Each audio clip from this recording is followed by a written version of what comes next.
Good morning, everybody. Or actually, it's afternoon already, and I'm sure we have lots of sleepy heads in the chat as well. So, welcome. Really good to have you guys here. Lisa D, Charmaine, that's who I can see so long. And of course, Joanne, who's a usual wench with a wrench, but she's a guest with a quest today. Anyway, welcome back, everybody. Wow, thank you for joining us for part two of the greatest story ever untold of Adolf Hitler. I always get that title wrong, so I kind of have to read it off the screen here. I find it super interesting. And yeah, I want to just say to everybody, again, I want to reiterate, we are not glorifying Hitler. We are not anti-Semitic on this channel. We are non-denomination, and we really just expose that which we feel needs exposing. So please just watch with us. I've not watched the whole thing. I've watched I've watched up until today's shows. Joanne has watched the other views, so I'm very interested. I mean, it gets really, really, really, really interesting. So I'd love to hear your feedback. Give us your feedback in the chat. Give us your comments. Would be very interested to hear more from you as well. And as I said to you last week, if there's any one of you who want to actually come and join us live, and who knows, stuff about this, we'd really welcome you. This is what it's about. Anyway, everybody, yeah, I will be on again this weekend. Just check the schedule, because I have Samantha, who's a transsexual from the UK, sharing her journey, and really just one amazing woman. She is most certainly a woman. And her journey and her views on all this transgenderism, transsexualism that's going on worldwide right now. She's appeared on quite a few interviews lately, so very happy that people are starting to talk and share their stories and just to help heal the world. So I'll be interviewing her, but not live, later on this evening, but we will post it sometime this weekend. So just check the schedule, please. Anyway, and without any further ado, here she is. Hello, Joanne. How are you? I am wonderful. How are you? Good. I'm good. I'm good. I'm good. So I'd love to know, your take so far. I mean, I know we briefly spoke about it last week, but just where we're at. What is your take on what we're seeing so far? I know you've watched the whole thing, so I'm interested to know where we are currently at, what we're about to go through, and what we're about to see. Okay, what is your take on that? Well, I still am quite astounded that losing his mother so young, and what that did to his psyche, to be with a overbearing, tyrannical father who was very abusive, to come out, to excel in his studies, to then want to be that artist and living that homeless man in that hostel, and how that helped develop who he became as a young man. And we know that he never ever was without his mother's photo. And then to watch him change that artistic, as you brought out, artistic talent, and put it into strategy of war. It still astounds me, the journey that took him through that process. I think, and talking about what we're about to see, what things I'd ask you to look out for is the absolute reason why World War I was started and who was behind that starting.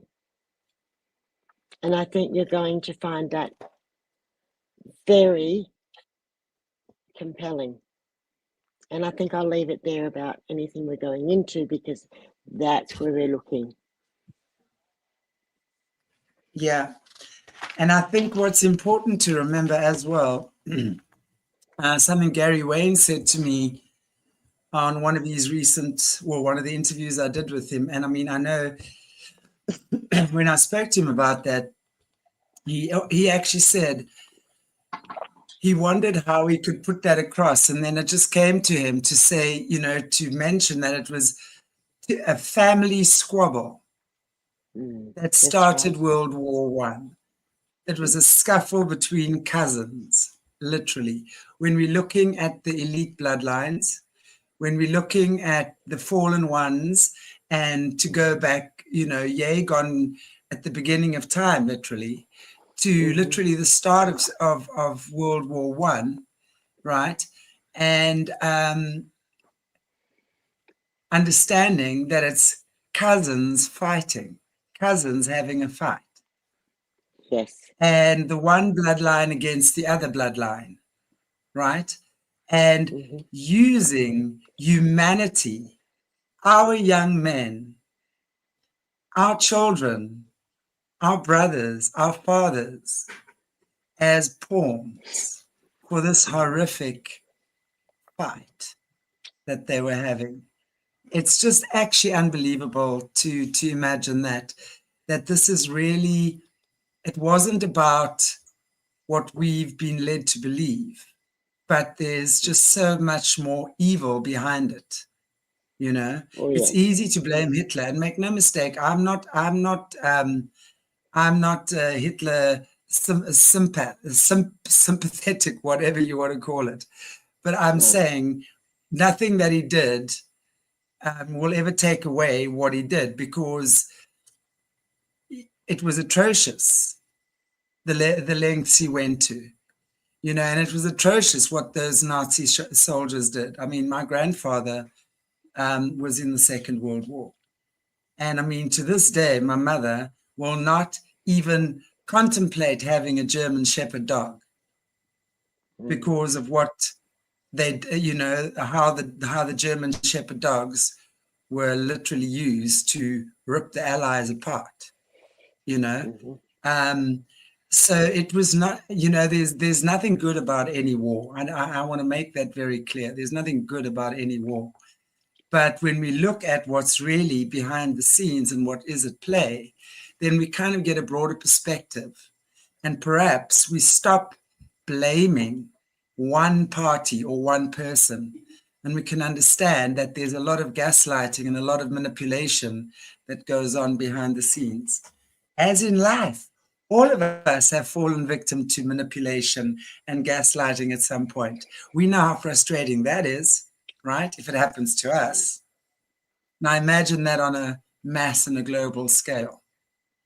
Anyway, so I think without any further ado, I'm going to read your comments while we're watching, and I'm going to switch off my camera and my sound, just in case somebody asked me the last time, why was I switching off my camera? Because when I play the video, it tends to lag if I have my camera on as well. So it's more just for bandwidth. Cool, everybody. Here we go. Enjoy. Published in 1931, reveals how Jewish-controlled German banks under the leadership of Max Warburg conspired as early as 1914 to send large payments to Lenin, Trotsky, and others in their attempts to bring down the Tsar. When the White Russian patriots heroically attempted to regain their freedom from the Jews, the Judaica says compact Jewish masses were utilized by the Bolsheviks to suppress such counter-revolution. Clearly, Jews and native Russians were engaged in a death struggle over the destiny of Russia. Unfortunately, the Jewish masses won. The Jewish masses won. The Jewish masses won. We will survive. That's what they tell us. What they mean is they will survive. We surrendered in November at a time when we were perched on the edge of victory. Betrayed by the cowards and the traitors within our ranks.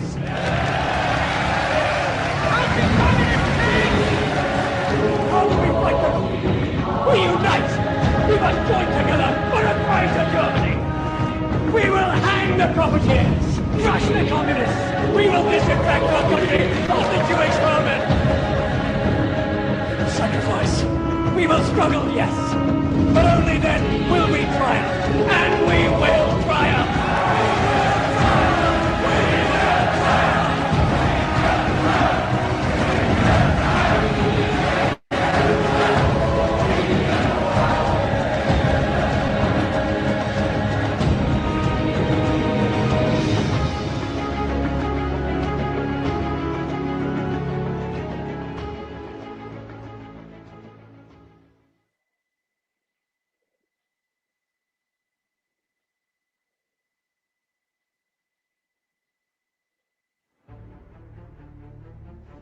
1914 was the year in which World War I broke out. Within 2 years, Germany had won that war. The German submarines, which were a surprise to the world, had swept all the convoys from the Atlantic Ocean, and Great Britain stood there without ammunition for her soldiers, stood there with 1 week's food supply, and after that, starvation. At that time, the French army had mutinied. They lost 600,000 of the flower of the French youth. The Russian army was defecting. They didn't like the Tsar. And the Italian army had collapsed. Not a shot had been fired on the German soil. Not an enemy soldier had crossed the border into Germany. And yet, here was Germany offering England peace terms. Well, England in the summer of 1916 was considering that seriously. They had no choice. While that was going on, the Zionists in Germany went to the British War Cabinet. Look here, you can win this war if the United States will come in as your ally. The price you must pay us is Palestine after you have won the war and defeated Germany, Austria-Hungary, and Turkey. They made that promise in October of 1916. Now, that is something that the people in the United States have never been told. They never knew why we went into World War I. After we got into the war, the Zionists went to Great Britain and they said, let's have something in writing that shows that you are going to keep your bargain and give up Palestine after you win the war. And that was called the Balfour Declaration. The Balfour Declaration was merely Great Britain's promise to pay the Zionists what they had agreed upon as a consideration for getting the United States into the war. That is where all the trouble started.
Above all, we must remove the Jews. They run our banks, they lost us the war. They alone are responsible for the economic disaster we're in.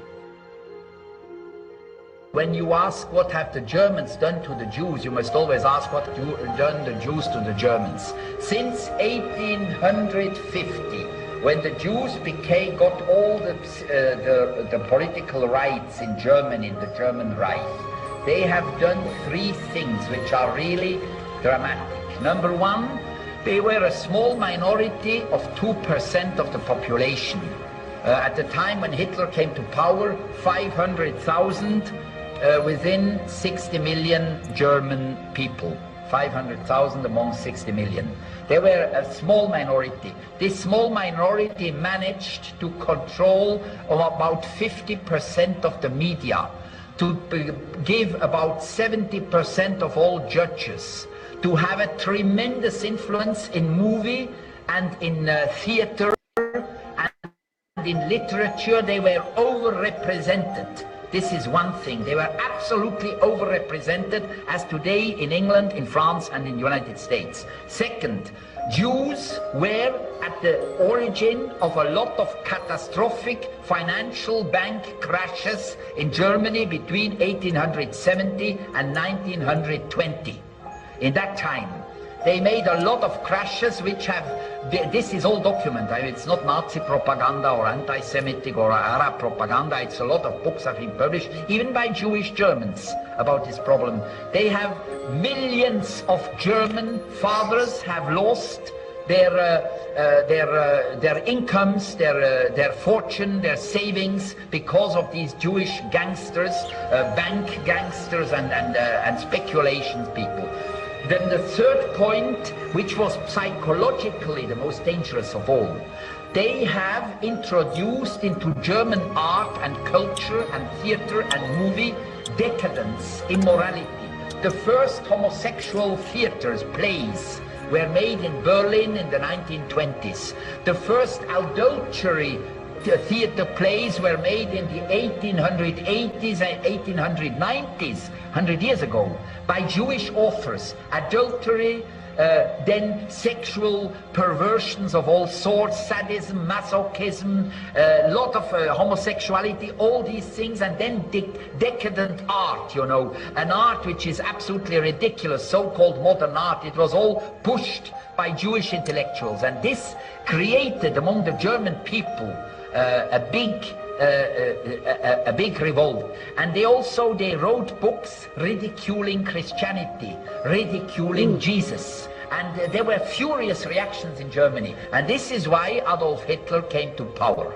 And you see then Hitler in 2 years, from 33 to 35, he brought 6 million unemployed Germans back into their jobs. He created 6 million jobs. It's incredible.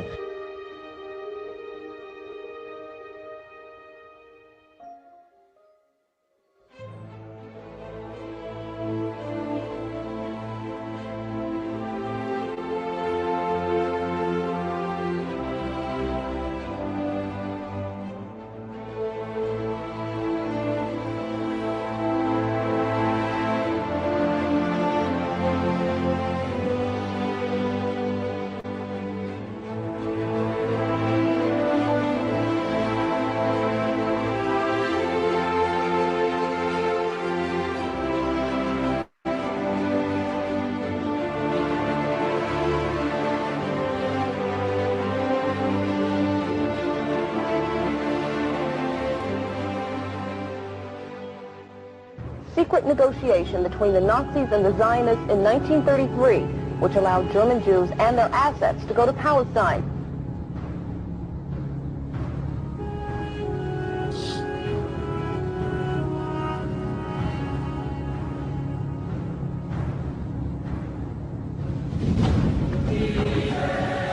A group of Zionists at the same time was quietly negotiating an agreement with the Nazis to allow the immigration of German Jews and the transfer of their assets to Palestine. That deal, reported in August 1933, was the transfer agreement. Palestine, sparsely settled by Jews at the time, was radically changed as a result. I lived in Palestine from 1933 to 1936, and we saw every week transports of German Jews coming to settle in Palestine. German Jewish settlement of Palestine was, for a time, official Nazi policy. These photos of Jewish life in Palestine, along with a lengthy text, appeared in 1934 in the Berlin paper Der Angriff. The publisher, Hitler's propaganda minister, Joseph Goebbels. A Nazi Visits Palestine was the title of the multi-part series. A medal was struck by Goebbels in commemoration. On one side, the swastika. On the other, the Star of David. Hitler demanded one concession for the transfer agreement, that the call for a boycott of the Reich, raised by Jews here and elsewhere, be rejected by the Zionists. The Zionists made that concession.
Wild.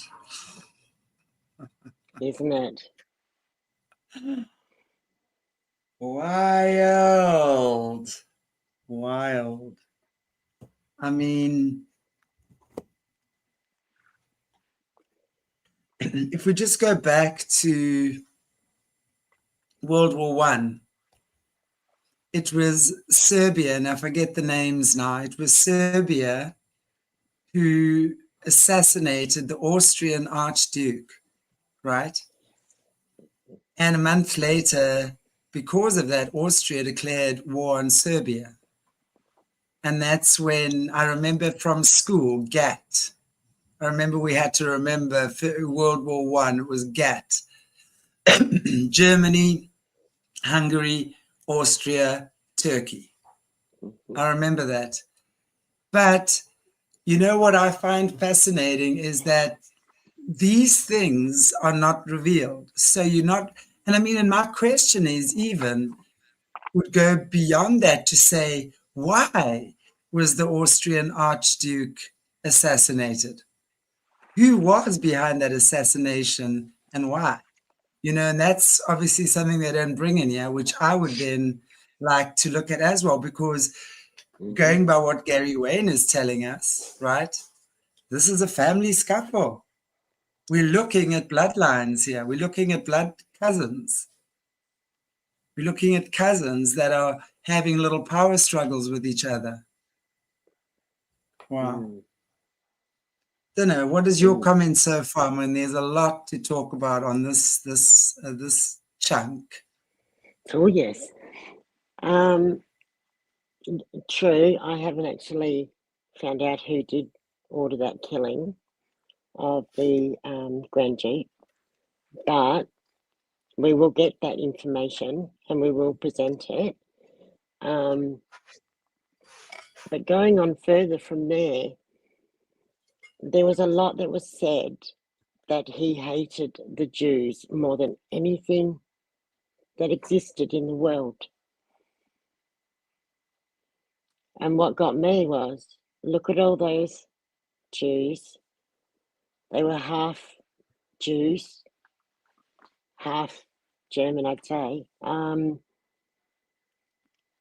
But Hitler allowed them the authority and entrusted 100,000 troops to these men. That trust was there. But I think also what, you know, if we're looking back, and I don't have all the dates and stuff on Kia because it's definitely not something I've studied. But in 1916, Germany offers England peace. And I know they offered England peace over and over again, right? They did. And you know what really strikes home here is just how dodgy the British have been. I mean, the British have, in fact, the British in South Africa really are the architects of apartheid. And they've successfully allowed the poor Dutch or the Hollanders to take the brunt for that. But it's not, it was never the Hollanders. The Hollanders were just settlers, yeah. The British came in and annihilated the Dutch. They did. And then they colonized Africa. And they successfully managed to escape the title of being the architects of apartheid.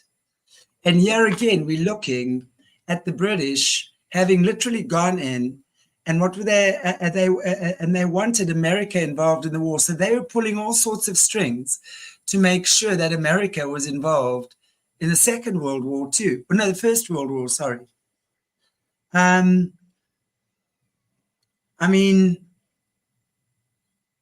British were paying the Zionists for getting the US into World War I. So that's pretty much the Treaty of Balfour, right? So we see that there. That's right. Mm-hmm. Wow.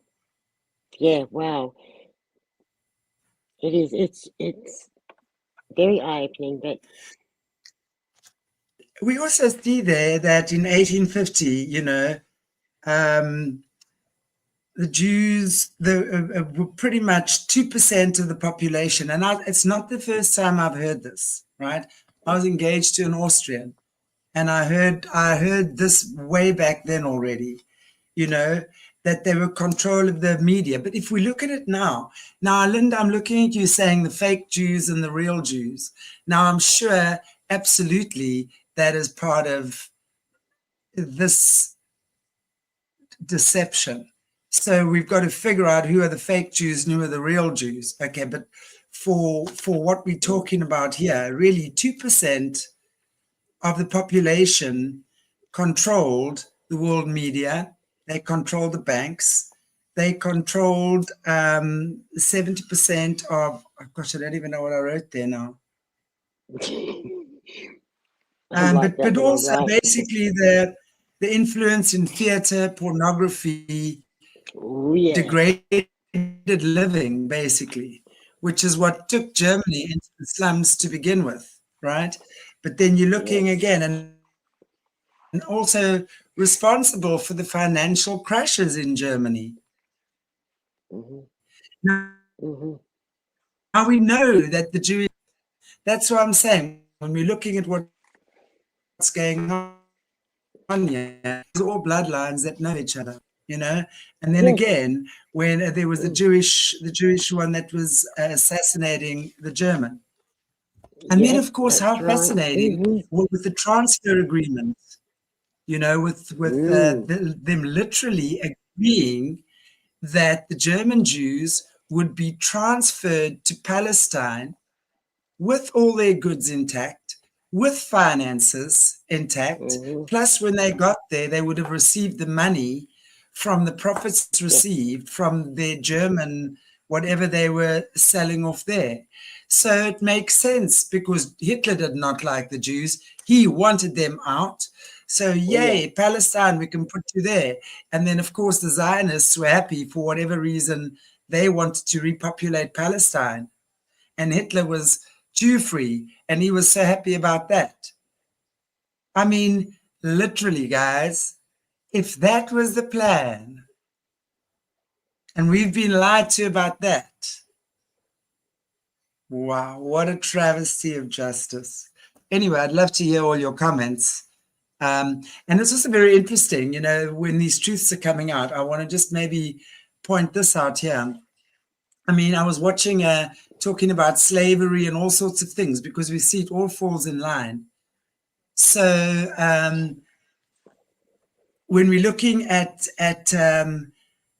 there's the common misconception that slavery was started and African people were the first slaves. When we're looking at the truth, in fact, the African people in North Africa, the pirates right up there, were the first slave owners, slave masters. Those guys were selling. Those guys were busy. They were capturing their own people to enslave them, right? And secondly, they were selling them to the Spanish. The Spanish were the first slave owners, actually, that took the slaves to the Americas and everywhere else. But what's super interesting is that those pirates from North Africa were capturing white women and children. They were obviously pirating the seas, captured the pirates. The white women and children were captured as slaves. So the first slave masters were in fact the North Africans that captured white women, especially Americans and Europeans. How insane. And the Irish had it the worst. Slavery was never about color. It was always about who overpowered who, right? And in fact, when Thomas and Jefferson put an end to slavery, what they discovered was that the Western Europeans, right, my ancestors, that is, the ones that have apparently the worst apartheid people ever, right, they were the ones that had the least amount of slaves. They did not want slaves. The rest of the world had the most slaves. It was very, very interesting to see how that all, so it was never a color thing.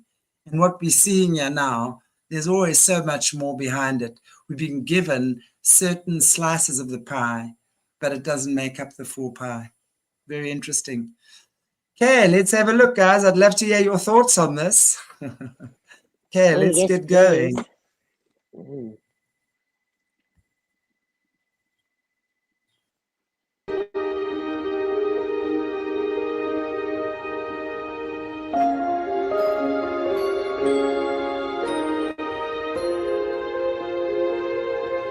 You're playing the same one.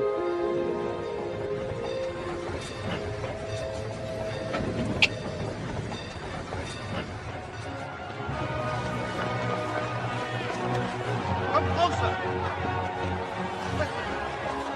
Let me speak. England, France and Russia are joining forces against our ally Austria. We must stand with her, united, ready to sacrifice.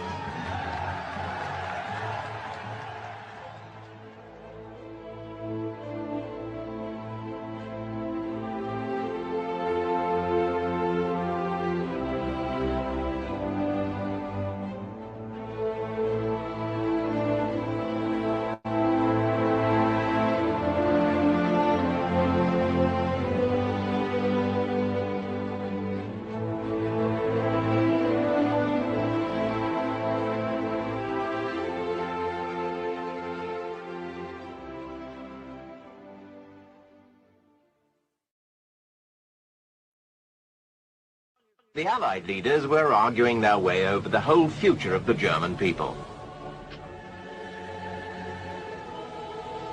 Under their hands, the map of Europe was drawn and redrawn again. At last, after more than 3 months of discussion, they presented the terms of their treaty to the Germans. Germany lost land in the east, the west, and the north. In the east, the most important of those losses was the wide strip of territory given to the newly independent Poland, separating East Prussia from the rest of Germany. While on the west, France took back the provinces of Alsace and Lorraine,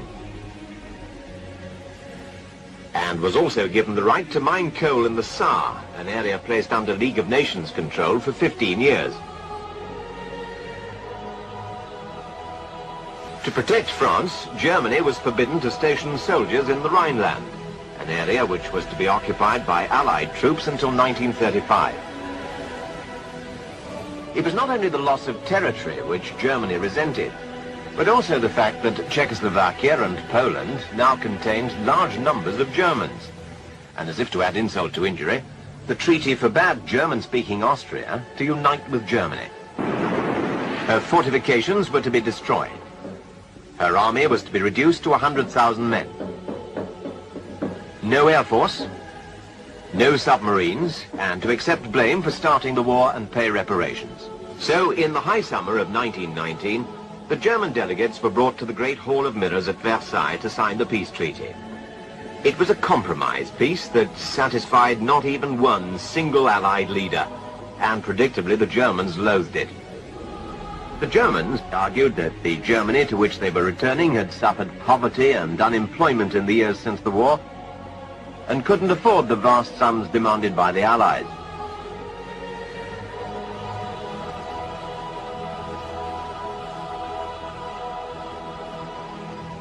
But these arguments didn't impress the Allies, who fixed the sum of £6,600 million for the Germans to pay.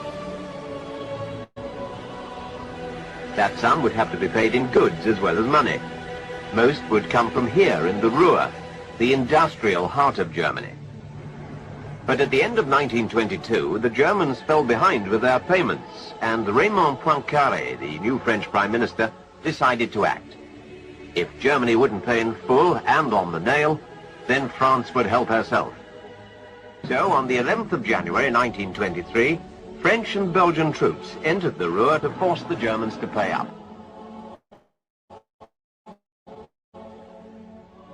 There was, of course, after Versailles, no German army big enough to stop them. At first, the French believed that they could make the Germans work for them. But suddenly, German politicians and people were united in a common cause: hatred of the French. And huge protest meetings were held all over Germany. Their attitude towards the Germans in the Ruhr began to harden. They tried to cut the Ruhr off from the rest of the country. German visitors were searched as if they were entering a foreign land.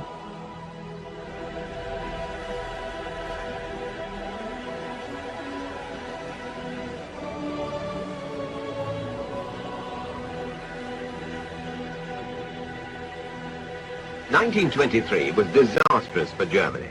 In that year, the great German inflation reached its peak. For some time, the value of the mark had been dropping. As the value of the notes decreased, so the amount of notes needed to buy things grew.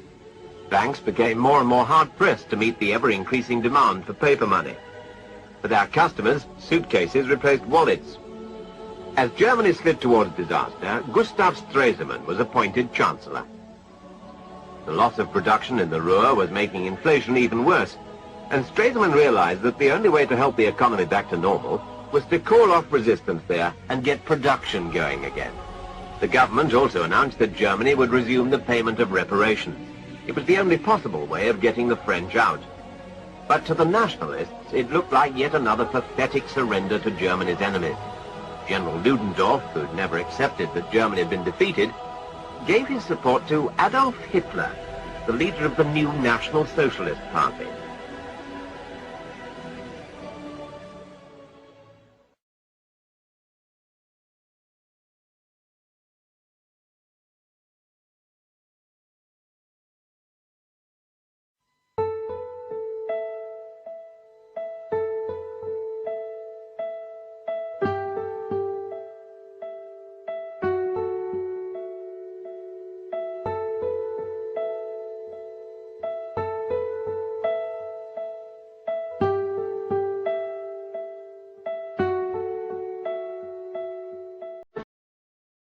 Until 1934, conflicts between Germany and Poland smoldered. Danzig, next to East Prussia, had been completely cut off from the Reich. Warsaw continued to try to wrest total control over the strategically important harbor city. In West Prussia, the situation was similar. East Prussia was now completely cut off from the German Reich.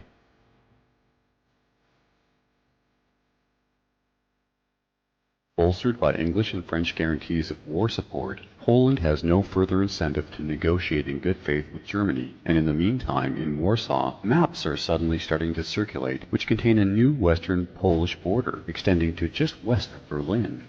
All across Poland, the so-called pogroms against the minorities begin. Night after night, Polish border officials shot at the fleeing Germans. Shortly before the official outbreak of war, there were already 80,000 ethnic Germans in refugee camps in both Danzig and the German Reich.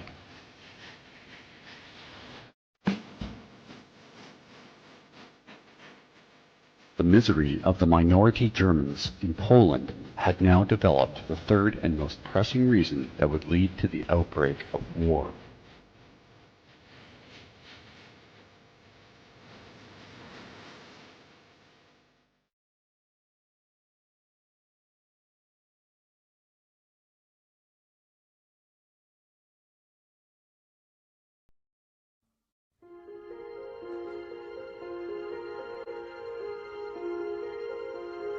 Hitler now has a problem that Britain and France will declare war on them. At this point, Poland is actually committing pretty bad atrocities against the German minority in West Prussia, in the German part of Poland at that time. And so given that Poles are committing atrocities against the German minority in Poland, Hitler is now at a very tough situation. Basically, it's like, all right, if I don't declare war on Poland, if I don't go in and help these Germans out, well then the German minority is just going to keep getting slaughtered.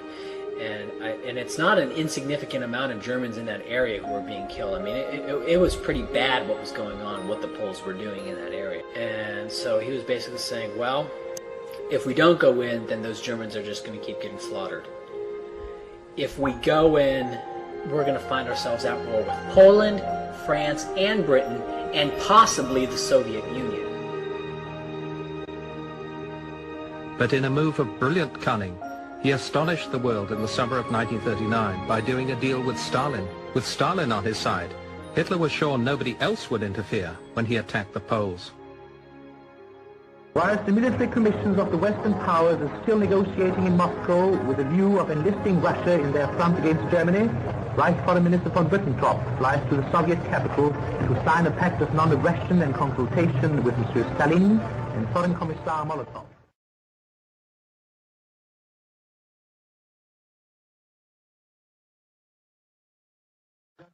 The applause greets the trio who have just arrived in the Hall Opera House to address the Reichstag, which has been called an extraordinary session. Frankreich war und ist eine deutsche Stadt. Danzig was and is a German city. Have only Germany to thank for their cultural development. Wenn Polen versuchen sollte, auf dem Weg zollpolitischer Maßnahmen Danzig wirtschaftlich zu vernichten, dass dann Deutschland nicht mehr länger untätig zusehen könnte. I told the Polish ambassador 3 weeks ago that if situation continued as it was, if Danzig were persecuted and it were attempted by Poland to ruin Danzig economically, the situation could not be tolerated.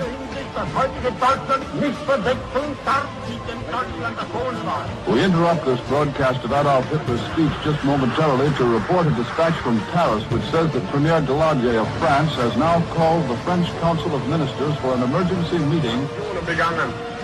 Ich habe mich daher nun entschlossen, mit Polen in der gleichen Sprache zu reden, mit der Polen und der Polen. I therefore resolve to speak to Poland in the same language in which Poland has addressed us for such a long time. Sie wissen, dass Russland und Deutschland von zwei verschiedenen Doktrinen regiert werden. Es war nur eine Frage, die geklärt werden musste. Once again, we interrupt very briefly this talk by Chancellor Hitler to announce that in London, Parliament has been summoned to meet at 6 p.m. in London. Ersten Mal auf unserem eigenen Territorium auch mit der regulären Soldaten geschossen.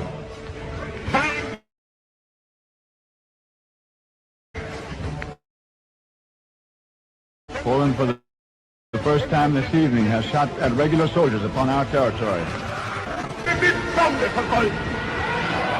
From now on, bomb will be met by bomb.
I am speaking to you in the Cabinet Room at 10 Downing Street.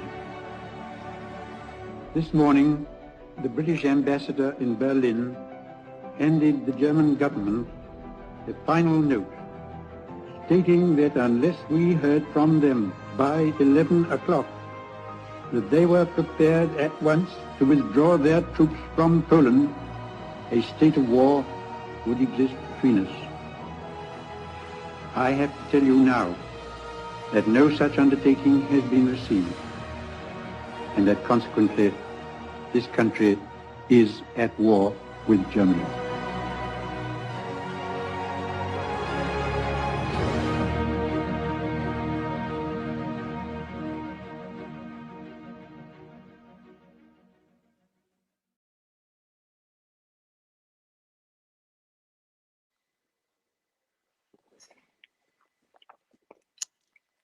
Well, well. Indeed, indeed. Doesn't that make us think a little bit more? 58,000 Germans slaughtered in Poland alone.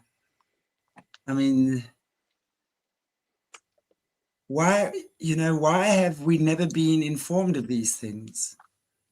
It's so easy, as I sit here watching this, it makes me wonder, even when we were being taught history at school, that was the part that was conveniently left out. It was always the Germans this and the Germans that and the Germans that, You kind of end up having no compassion for the Germans. It's almost like, yeah, they're hard, cold, and heartless. Absolutely. And when the lands were divided and the Germans were being slaughtered, if we stop and think about Russia going into Ukraine, he was going in to look after his people, to stop the trafficking, to stop the adrenochrome, all of that. What did Hitler do? There's nothing new under the sun. Look at Britain. Yeah. Look at Britain again. Look at America. It's all coming into play. So we've been lied to about everything. Why haven't they taught us? Why would they? Why would they?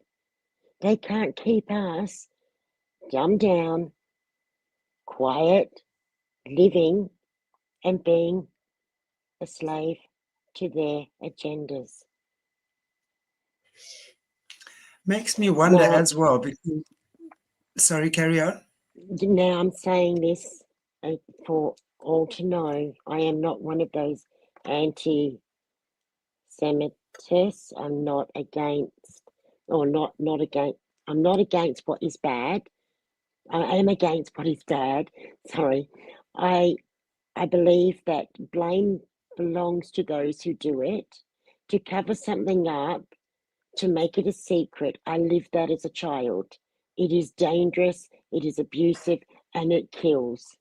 So the only reason I, showed this to you, and now we're showing to our beautiful family in the chat, is because the only thing that matters to me is truth.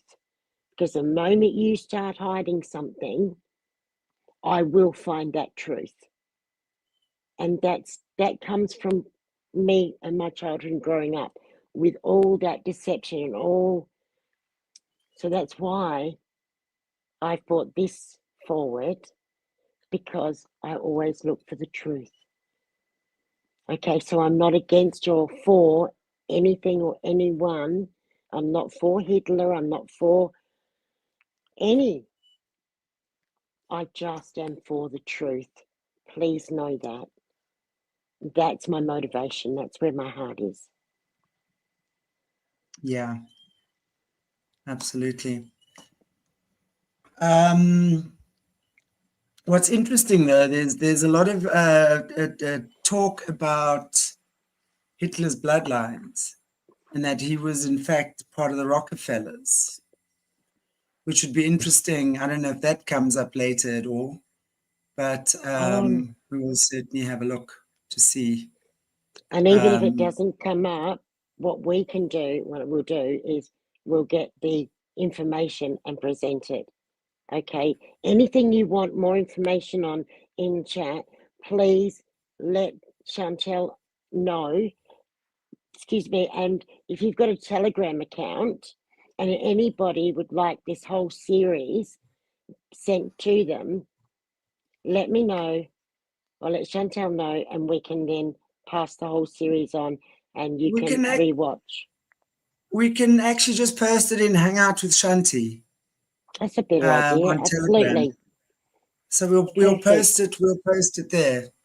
But yeah, we'll continue for the next few weeks anyway, until we've reached the end of this series, and who knows what comes after that. Anyway, okay, let's get cooking with the last one for today, which is part 6. Yes.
Soldat des Weltkrieges, der ich nur im Westen gekämpft habe, nie kennenzulernen Gelegenheit hatte. Tausende von niedergemetzelten Volksdeutschen, physisch abgeschlachteten Frauen, Mädchen und Kindern, unzählige deutsche Soldaten und Offiziere, die als verwundet in die Hände dieses Gegners gefallen sind, Sie wurden massakriert, Augen ausgestochen, bestialisch verstümmelt. Und das Schlimmste, diese polnische Regierung hat das in ihrem eigenen Rundfunk ganz offen zugegeben. Dass abspringende Soldaten der Luftwaffe ermordet worden sind und so weiter.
Hitler didn't want a general war. What he wanted, and I have no doubt about this, he wanted a war to destroy Poland. That he was prepared for. For a moment, he was disconcerted to find that he might be involved in war with Britain and France, because this had never been his plan. He had always regarded Britain as his natural ally. But in the end, he accepted, look, I have a Nazi-Soviet pact which guarantees that this will not develop into a general war. I should be able to knock Poland out in 3 weeks, which he more or less did. After that, the West isn't going to start up a war again.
6 weeks, a German blitzkrieg defeats France.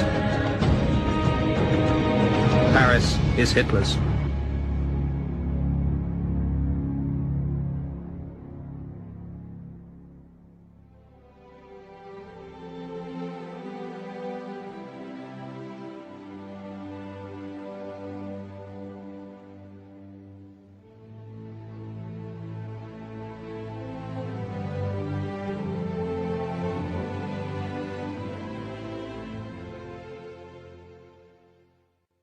France asked Hitler for an armistice.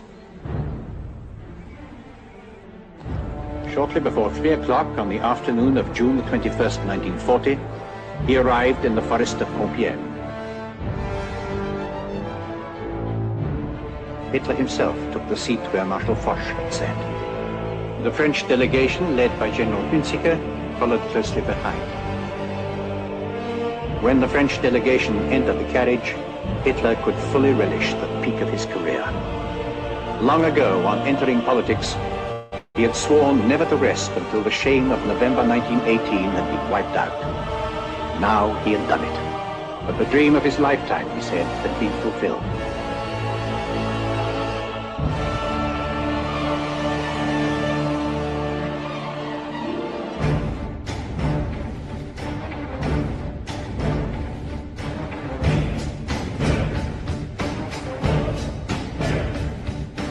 Berlin greeted him with flowers and jubilation. Hitler's triumphal return to Berlin sent a flood of respect and adulation. The church bells rang all day, and the mood of elation really penetrated throughout the country. My feelings towards Hitler were such as if he were some superhuman being between man and a god, sent by Providence.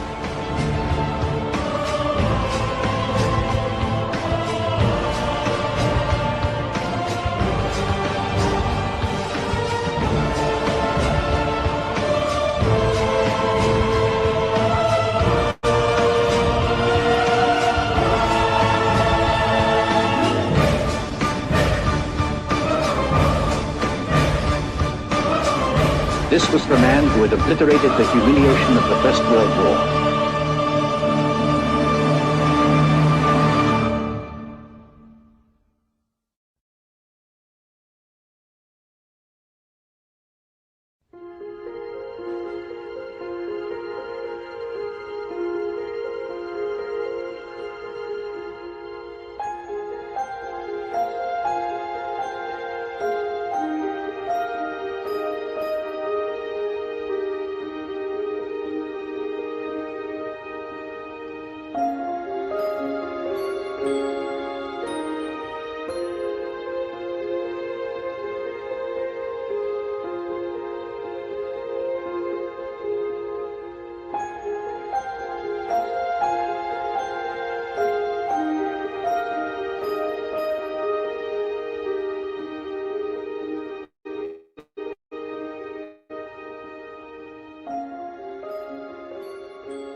Germany was absolutely in a position to direct the course of the war. All we had to defeat now, we believed, was Britain. The German fighter ace Adolf also thinks the next priority is the Battle of Britain. But when he meets Hitler, he discovers that the Führer's priorities are different. I talked to him that our good time would come and we could bomb London and the English fighters couldn't take off. They said, no, stop this. I don't like this. I really don't like the fight against England. The English people are so similar people to the Germans, and I have the highest respect for the English building up an empire. So you must understand, I'm forced to fight this fight against England, but I don't like it. I think that he himself had not got any great wish to engage on an invasion of Britain, because all the time. By now, we know he was already beginning to get itchy and wanting to turn eastwards after defeating France. But Goering insisted that with the Luftwaffe, with the Air Force alone, he could knock Britain out. So he gave him his head to try.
Wild. Very wild, isn't it? Wow. You know, I think for me, again, that just highlights how the German people throughout, especially Eastern Europe and Western Europe, actually, were victimized. And really, we can see from that Hitler's intention was to save the German people. Now, I mean, we can say that's an act, but when we really look at Hitler from the beginning and the pride, you know, he was a very proud man. And yes, did it go over? Yes, I'm not saying it didn't. I'm talking about where it began. And his passion was to make Germany great, you know, and to give the German people back their pride, give them back their country, give them back their history. So, of course, really, when we see what he was fighting for, he didn't want land. He didn't want to take what belonged to others. He really wanted his people back, and he wanted his people safe. That, for me, is very clear in all of this. So, and again, we see there that how many times he offered the British 200 times. 200 exactly. in just over a year. You think about that for a second. And the British would not, on any terms, they wanted war. And that's what they pushed for. You know, they snuck in to drop their bombs under the cover of night. Linda, you brought a beautiful point up in the chat where you said that they were all of the same spirit, even Winston Churchill. And yes, they really, really are, and still are to this day, the same spirit, just different people playing out those roles. And also, so true, so true. I have to absolutely. You know, war is never a good thing, you know, but let's face facts. There always is an offender. There's always one that's going to say, right, I'm either sick and tired of your nonsense, or I'm going to go get back what's mine, or whatever it is, right? And it takes us back to the squabbling cousins. It takes us back to the squabbling cousins, because they have a beef with Hitler or Germany. Call it Germany, because they didn't like Germany's economic growth from when Hitler took over. They threatened. Churchill knew he couldn't take Germany on single-handedly, right? I mean, Churchill was a bit of a monster himself.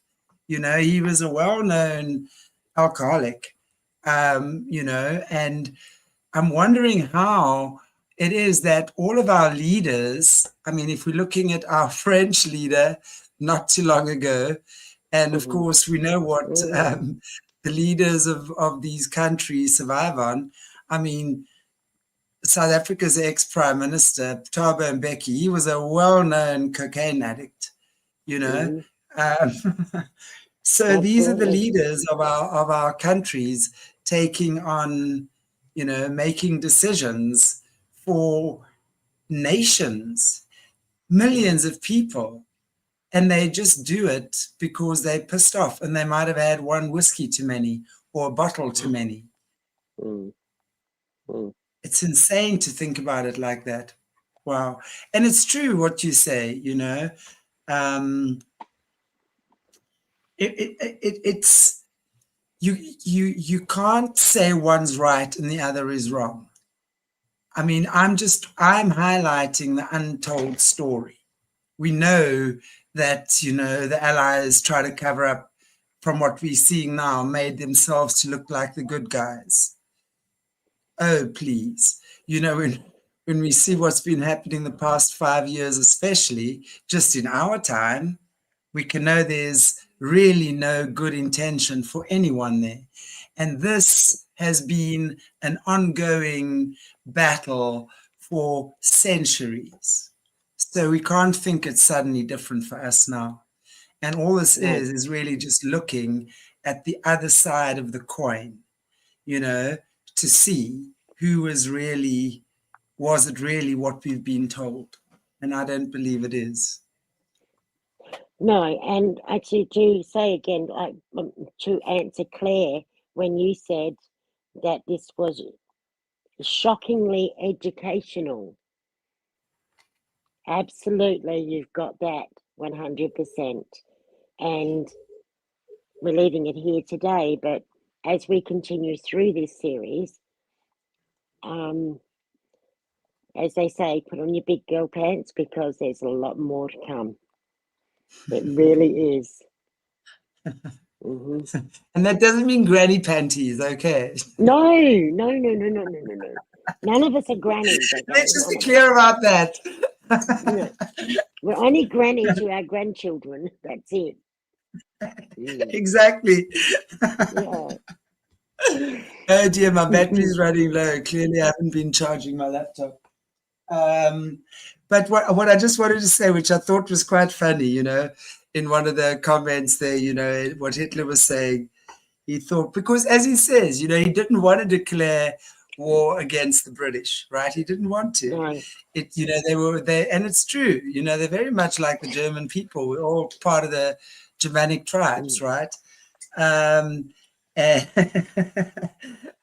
he says he thought Churchill would stop his nonsense. Oh, yeah, right. No. I love that, because Hannes, who was my Austrian fiance, he would say that I just laugh when I hear that, because he goes, stop your nonsense, man. Stop your nonsense. So I could just hear Hitler telling Churchill to stop his nonsense. Yeah. Well, anyway. He probably did. Yeah. Okay, guys and girls, exactly, Maria. And I wanted to actually mention that, but I thought we'd mention it in some of the upcoming chats series. I mean, the royal family, who is not British and from Germany originally, and the reptilians that called it's the is it Habsburg? Are they part of they are the Habsburgs, right? The British royal family. They're not Windsors, they're actually German. So Yeah, it's that's right. interesting because now we can see, right, what that is. Because again, it's cousins having a fight, you know, the Germans and the British, who are really cousins. And if you really think about that, that makes so much sense, because they didn't declare war on the rest of Hitler's allies, or, you know, Hitler's buddies. It was only on Germany they declared war. Why? Why were they so threatened by Germany? Was it really the economic growth that Germany was going through? Because they could see Hitler was the superpower who could bounce back from anything, had war tanks and things second to none that these other guys hadn't even heard of yet. And then that's just kind of like where we're at in the series now. But if we think further, right, after the Second World War, Operation Paperclip happened. So why then were the Allies bringing all the Nazis secretly into their laboratories and things? I mean, was this part of the plan? Because now again, we question the Vril energy, right? Because we question, where did Hitler get all these ideas from? We're hearing about the Nazis that were making use of the Vril energy. When I was doing research on the Vril, it took me to Hitler and Nazis going to Tibet and actually working with the young Tibetan people, because they were the keepers of the Vril. But they really understood, as we know, the Nazi symbol, right? The Hindu symbol of peace and prosperity and creativity, which they've turned. Nazis have turned that symbol. Very important to remember. So they're also accessing the life force, but where the Himalayan monks, for example, would be meditating to receive inner peace, right? The Nazis, or those that are using the Vril for the opposite, are using it to strengthen the Vril within them so they can go and blast out universes. That's what the Vril is really. And of course, does it take on different shapes? Yes, there's a lot. There's a lot to it. But I'm just thinking about that for the moment. So they must have known that Hitler had something. That's why they were always bully boys, and they could not fight one against one. They had to have 3 or 4 that were coming up against him. They knew he must have had something. What, they probably didn't know. And they were going to bash him down until they got this shiny toy that Hitler had that they wanted. And then after, when they really did get him, I know that's later on in the Second World War, of course, Operation Paperclip happens. But I mean, I know I'm jumping the gun a little bit, but those of us that watch this understand these things. Huh. I think we're onto something, Yalinda. I agree with you. Absolutely. We certainly are. We are. And it explains so much. I think Chantelle's frozen. Still, she looks lovely frozen. That's always a good thing.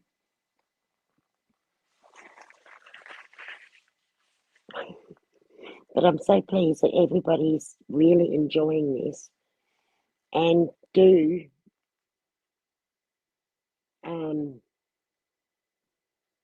go and have a look on the Telegram when we posted it all up for you, so you can watch it at your own pace and read what scrolls up.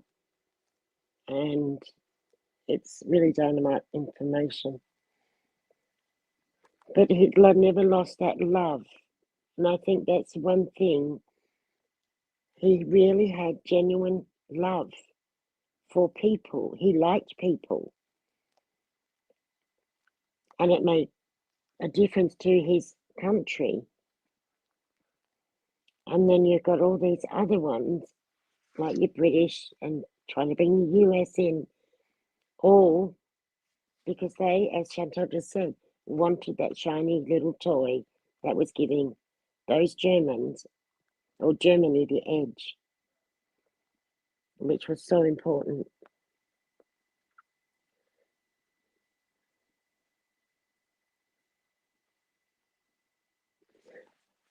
It's pretty mind-boggling, and I will admit when I first saw this about a year ago, I felt like the bottom of my world had fallen out. Because again, you have to identify these lies. And that's not always easy to do. And when you process it, you just realize how depraved and definitely being controlled by a very dark spirit within them, just to look after their agenda and what they wanted at those times. I don't know if Miss Chantelle's coming back. I do hope so, but we've been having a few connection problems. And we have heard some negative feedback, but we're still going to present this because lies don't make anyone happy and keep us slaves. And that way we're living a lie. Yeah, no. No.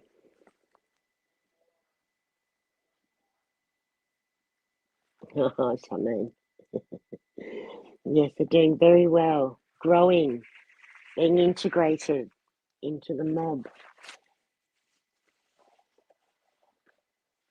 They love it because the mamas in the mob spend time teaching them to be joeys. They do the play fighting because at this age, that's what they do. They do a lot of play fighting. And it's fun. I enjoy doing it with them, but it's even better when they can do it with other roos and other joeys that are similar of age. That's how they learn to defend themselves as they go on in life and they go out into the wild. But they're all doing very well, and as I said, we had some sunny days, which we have absolutely loved, because we can spend more time outdoor doing activities. Hello, Santi, you're back, darling.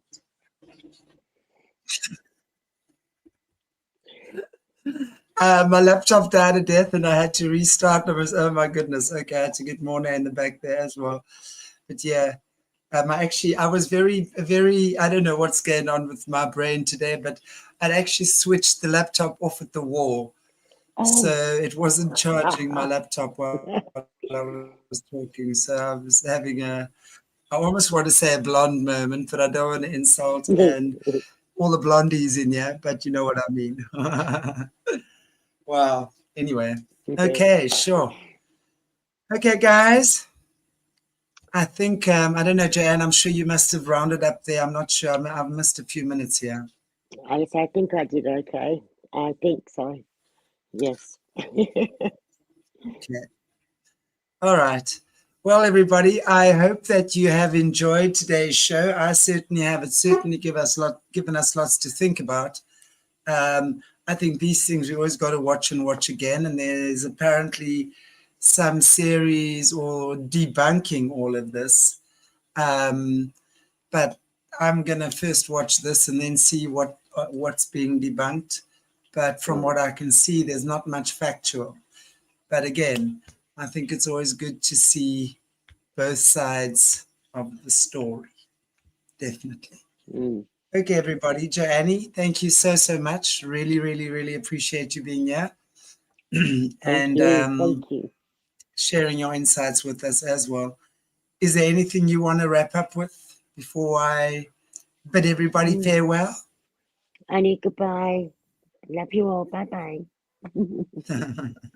Okay, guys, take care. God bless you all and have a beautiful, beautiful, beautiful weekend. And don't forget, live your life like it's golden, because it is.